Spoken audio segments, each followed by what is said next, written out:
Ayan, what's up dribblers at mga shooters, kamusta? Kamusta po kayo? Nangunguna pa din si Junmar Fajardo para sa kanyang ikasampung PBA MVP habang may natitira pang isang conference. Tara pag-usapan at himayin natin yan sa video ito.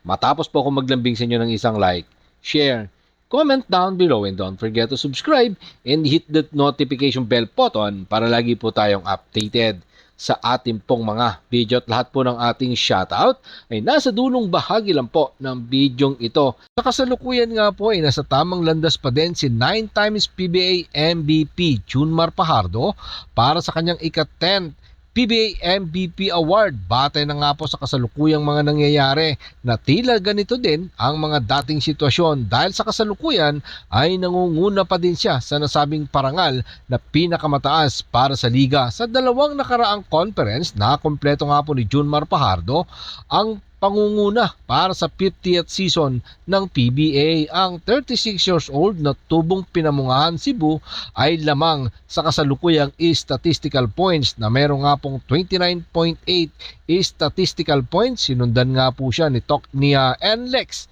guard Robert Bolick na mayroong 26.7 statistical points. Sinundan po siya ni Converge Favorexers Juan Gomez de Leaño with 23.6 statistical points at si Magnolia forward Xavier Lucero with 23.3 statistical points and another Converge sophomore Justin Baltasar with 23.2 statistical points. Ngayon, nakakuha nga po ng 6'10" na si Junmar Fajardo ang lamang sa statistical points sa nakarang All Filipino Cup kung saan pinagharian nga po nila yan ng kanyang kupunan na San Miguel Beermen kung saan nakuha din niya ang kanyang ika-13th best player of the conference. Ginawad nga po sa kanya ang PBA o ng PBA ng legend na si Ramon Fernandez. Ang All Filipino Cup ay may malaking ambag sa kanyang pangunguna na umabot sa 40% ng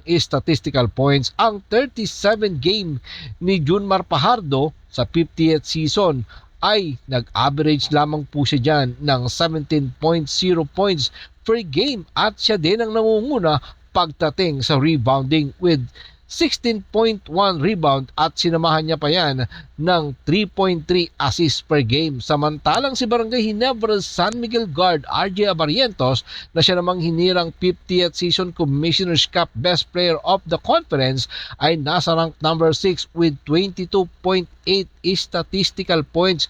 Pero ito nga pong si Robert Bolick na siyang nangunguna sa mid-season ng PBA pero hindi nga po pinalad na makapasok ang kanyang kupunan na NLEX Road Warriors matapos nga po silang sibakin ng kanilang nakalaban na sister team na Tokentex Tropang 5G, habang ang teammate naman ni RJ Abarientos sa Gin Kings na si Scotty Thompson ay nasa ika-7 rank with 22.61 statistical points, habang ang teammate naman ni Junmar Fajardo na si CJ Perez sa San Miguel Beermen ay nasa ikawalong pwesto with 22.57 statistical points, habang si Robert Bolick naman ang siyang nangunguna sa assist with 8.3 at siya din ang nangunguna sa steal with 2.4 per game, habang si Magnolia forward Xavier Lucero ang siyang naman nangunguna sa block with 2.0 per game. Tanong,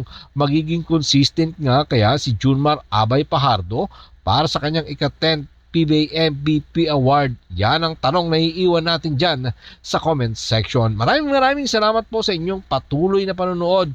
Ano man po ang inyong maging opinion, dyan po natin yan pag-usapan sa comment section. Ingat and God bless everyone. Adjourn, pero katulad po ng ating nakagawian bago po natin tapusin ang ating video. Shoutout po kina